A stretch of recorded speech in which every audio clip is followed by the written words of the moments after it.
Sveiki, esu Justina Vasilevičiūtė, traukos dėsnio praktikė ir coachingo specialistė ir šiandien pradedu naują savo video įrašų seriją. Grįžtu prie pagrindų, prie esmės, prie to, su kuo daugiausia dirbu, tai yra prie traukos ir kitų jį papildančių visatos dėsnių. Iš viso jų yra 8, tai yra traukos ir dar 7 dėsniai. Ir nuo šiandien per artimiausią savaitės aš pristatysiu jums vis skirtingą dėsnį, kaipgi jis veikia, kaip jį taikyti savo gyvenime. Ir viena iš priežasčių, dėl ko man tai patinka šitie dėsniai, yra tai, kad jie yra labai tokie intuityvūs, jie pakankamai paprasti ir mes daugelį savo gyvenimo sričių jau taikom juos ir džiaugiamės rezultatais. Tai galbūt yra kažkokia viena ar kelios gyvenimo sritis, kur mums atrodo, kad tai veikia kažkaip kitaip arba kad tai neveikia, ir apie tai, kaipgi pritaikyti šį dėsnį visose gyvenimo srityse, apie tai ir kalbėsiu per šitos įrašus, tad būtinai likite įsijungę. O šiandien pirmasis traukos dėsnis. Traukos dėsnis skamba labai paprastai, kad panašus traukia panašų. Ir jisai sako, kad mes esam kaip tokie magnetai, kaip radijo imtuvai ir mes pritraukiam tai, ką mes išspinduliuojam. Kaip žinote, patarlė yra, kaip šauksi, taip atsilieps. Ar ne? Tai irgi kalba apie principą, kuriuo veikia traukos dėsnis. Ir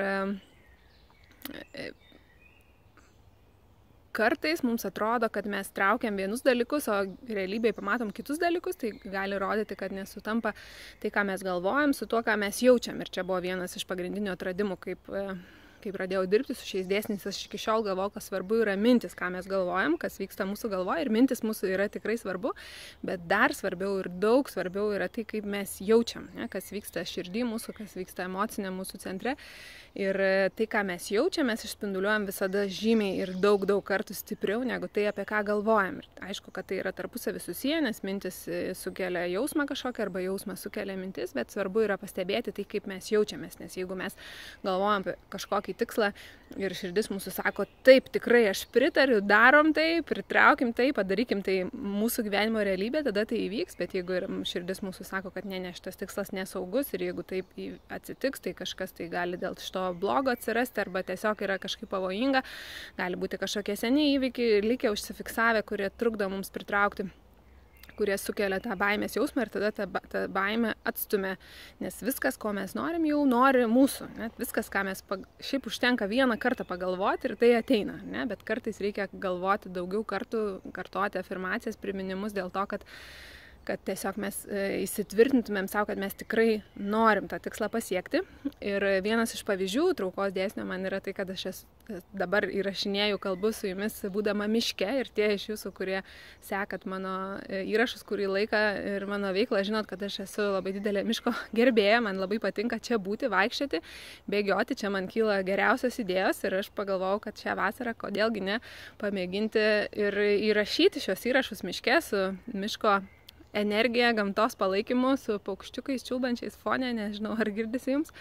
Ir taip aš daugiau turiu savo gyvenime, aš daugiau būnu toj vietoje, kur man labai gera būti, ne? Tai aš pritraukiu tą situaciją. Ir tai, kad jūs žiūrite šią įrašą, irgi tikėtina reiškia, kad kažkas jūsų gyvenime yra dar ne taip, kaip jūs norėtumėt, kad būtų, ir jūs ieškote atsakymų, kaip padaryti, kad taip atsitiktų. Ir taip per traukos dėsnį jums atneša kaip vieną iš galimų atsakymų šį įrašą.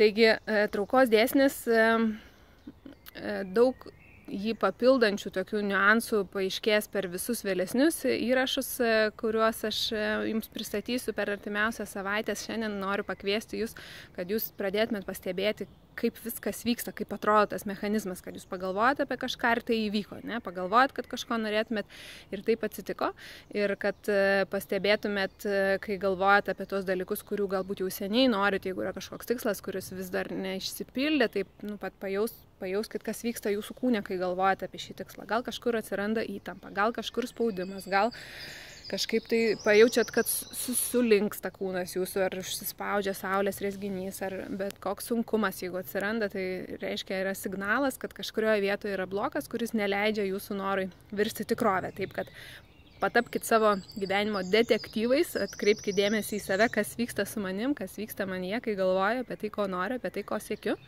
Ir Dar labai noriu su džiaugsmu anonsuoti, kad šią vasarą vėl vyks gyvų susitikimų apie visatos dėsnius ciklas.